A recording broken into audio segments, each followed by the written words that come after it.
नमस्कार मित्रांनो, पुन्हा एकदा आपलं स्वागत आहे. तर आज आपण बघणार आहोत जे काही राहिलेले इनपुटचे जे टाइप्स आहेत. तर सुरुवात करूया आपण इनपुट टाइप मंथ पासून. तर इनपुट टाइप मंथ जो आहे, हा एक ड्रॉपडाउन क्रिएट करतो. जसं आपण इनपुट टाइप डेट बघितलेलं आहे, तेच एक छोटा पॉपअप जसं ते क्रिएट करतं बटनला क्लिक केल्यानंतर, सेम तसंच हे मंथ टाइप सुद्धा क्रिएट करतं. जेणेकरून आपल्याला जे करंट मंथ आहे ती सिलेक्ट करता आली पाहिजे. दुसरं टाइप आहे इनपुट टाइप नंबर. तर इनपुट टाइप नंबरमध्ये नंबर असतो. आपण नंबर देऊ शकतो आणि त्याच्यानंतर त्याला एक ॲट्रिब्यूट असतो बघा, स्टेप. तर स्टेप जो असतो, स्टेप म्हणजे हे इन्क्रीज कितीनं करायचं आहे. आता एका वेळेस तिथे कसे 2 ॲरो दिसतात इनपुट टाइप नंबरला. फॉर एक्झाम्पल आता जर मी पाहिलं, या दोन्हीचं तुम्हाला एक्झाम्पल दाखवतो. हे सध्याला हे स्टेप मी काढून टाकतो. तुम्ही बघू शकता, हा इनपुट टाइप मंथ आहे. याला मी जेव्हा क्लिक करेल तर हा असा पॉपअप दाखवतो आणि आपण त्याच्यामधून जो काही मंथ पाहिजे तो मंथ आपण निवडू शकतो. क्लिअरची फंक्शनॅलिटी सुद्धा आहे आणि धिस मंथवर क्लिक केलं की धिस मंथवर जाणार ते. आता समजा फॉर एक्झाम्पल आपण एप्रिल सिलेक्ट केलं आणि त्याच्यानंतर आपल्याला धिस मंथ डायरेक्ट सिलेक्ट करायचं, तर आपण धिस मंथ सुद्धा सिलेक्ट करू शकतो आणि क्लिअर करू शकतो. नंबरसाठी तुम्ही बघू शकता इथे अप अँड डाऊन ॲरो आहे. तर जेव्हा मी 1 देणार, तर ते फक्त 1 नेच वाढतोय. तिथे स्टेप वगैरे काही दिलेली नाहीये आपण. तर त्याच्यासाठी काय करायचं, जर आपल्याला जर स्टेप समजा तिथे दिली, तर त्या स्टेपला तो गुणाकार करतो आणि गुणाकार करून तेवढी व्हॅल्यू तो वाढवतो. म्हणजे आता समजा आपण इथे स्टेप दिला 3, स्टेप जर दिला 3 आणि इथे समजा मी आता टाकलेले आहे 3, तर 3+3 तो करणार मित्रांनो. तर जेव्हा मी अप करतोय, 1 मिनिट मी रिफ्रेश करतो. समजा मी 3 केलं आणि याला अपवर क्लिक केलं की 3+3 करणार ते. 6+3 9, 9+3 12 आणि सेम तसंच डाउनवर क्लिक केलं तर ते मायनस मायनस करत जाणार. तर ती स्टेपची जी व्हॅल्यू आहे, ती स्टेपची व्हॅल्यू प्लस किंवा मायनस होत राहते. ही एक याच्यामध्ये हा एक ॲट्रिब्यूट आहे याला नंबरला. त्याच्यानंतर आहे इनपुट टाइप रेंज. ठीक आहे. तर इनपुट टाइप रेंजमध्ये मिन आणि मॅक्स हे 2 ॲट्रिब्यूट्स असतात. तर याला आपण मिनिमम रेंज आणि मॅक्सिमम रेंज सुद्धा देऊ शकतो. ठीक आहे मित्रांनो, आणि याला सुद्धा डिसेबल्ड जे ॲट्रिब्यूट आहे ते जवळपास 100% एलिमेंट्सला आहे. ठीक आहे. डिसेबल आणि रीड ओन्ली. ठीक आहे मित्रांनो. तर जेव्हा आपण इथे क्लिक करू, तर आता याची डिफॉल्ट व्हॅल्यू आपण दिलेली आहे. मॅक्स 100 आहे आणि मिनिमम 0 आहे. ठीक आहे. तर मग याला आपण मिनिमम जी आहे व्हॅल्यू ती 0 आणि मॅक्सिमम जी व्हॅल्यू आहे ती 100 इथे घेऊ शकतो. आता इथे लेबलमध्ये मी 100 लिहिलेलं नाहीये. ठीक आहे. आता याची समजा आपण व्हॅल्यू दिली. व्हॅल्यू जर समजा याची 50 दिली, तर हा बाय डिफॉल्ट 50ला हा फिल होणार. तुम्ही बघू शकता 50ला हा फिल झाला आणि इथं 50 पासून आपण कमी किंवा जास्त हे करू शकतो. तर हे झालंय इनपुट टाइप रेंज.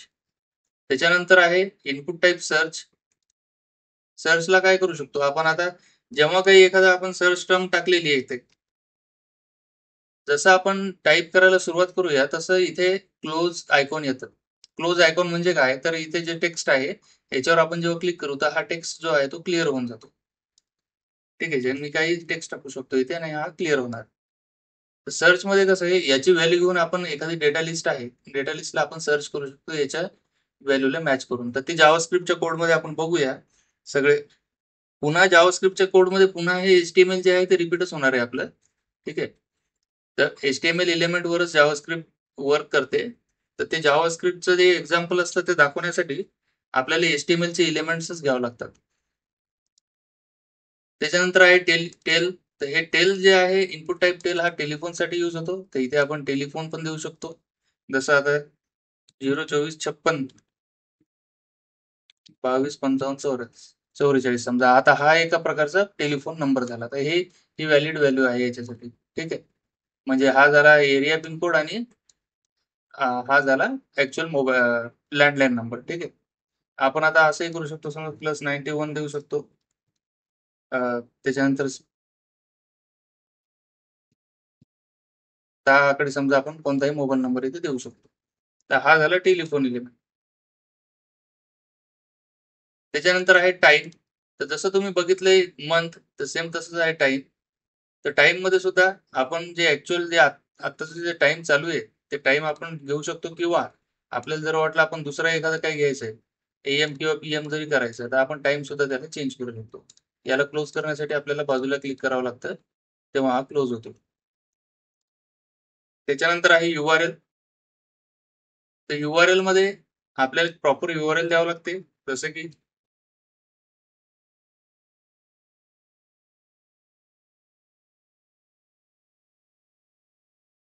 ही आपली URL आहे. तर जेव्हा मी याला फॉर्मला सबमिट करतो त्यावेळेस मला काही इश्यूज येणार नाहीत. पण जर मी इथे समजा काही दिलेलं नाही, तर ही प्रॉपर URL नाहीये. समजा आता मी तिथे कोलन आणि डबल स्लॅश काढलेले आहे, तर त्या केसमध्ये हा एरर देणार की प्लीज एंटर अ URL किंवा व्हॅलिड URL. ठीक आहे. तर त्या केसमध्ये हा असा एरर देणार. आता सेम आहे लास्ट जे आहे आपला लास्ट शेवटचा जे आहे इनपुट टाइप, तो आहे वीक. तर सेम तसंच आहे. जेव्हा तुम्ही क्लिक करसाल आयकॉनला, तर हे जे वीक आहे सध्याचं जे चालू आहे वीक, आता या वर्षाचं जे वीक आहे ते 21st वीक चालू आहे, आणि हा तो वीक आहे मंडे टू संडे. जेव्हा आपण 22nd वीकला क्लिक करू, तर त्यावेळेस ह्या सगळ्या व्हॅल्यूज तिथे येतील. म्हणजे 26 पासून ते 1 तारखेपर्यंत, 1 जून पर्यंत. हा झाला 22वा वीक, 22वा आठवडा आपल्या या वर्षाचा. ठीक आहे. तर वर्षाचा जो या वर्षीचे जेवढे काही आठवडे आतापर्यंत झालेले आहेत आजच्या डेटला, तेवढे इथे आपल्याला दिसतात. तर आपण ते सिलेक्ट करू शकतो. क्लिअरला क्लिअर होतं, आणि दिस वीकला हा सध्याचा वीक जो आहे तो सिलेक्ट होतो. आणि फॉर्म सबमिट केल्यावर तर तुम्हाला माहितच आहे, डेटा सगळा बॅकएंडला प्रोसेस करायला जातो. मी आशा करतो तुम्हाला हे सगळे इनपुट टाइप्स समजले असतील. तर मित्रांनो, तुमच्या काही अडी-अडचणी असतील तर कमेंट करा. कमेंटमध्ये मी तुमचं उत्तर देण्याचा पुरेपूर प्रयत्न करेल. आणि व्हिडिओ तुम्हाला आवडला असेल तर लाईक, शेअर आणि सबस्क्राईब करायला विसरू नका. धन्यवाद मित्रांनो.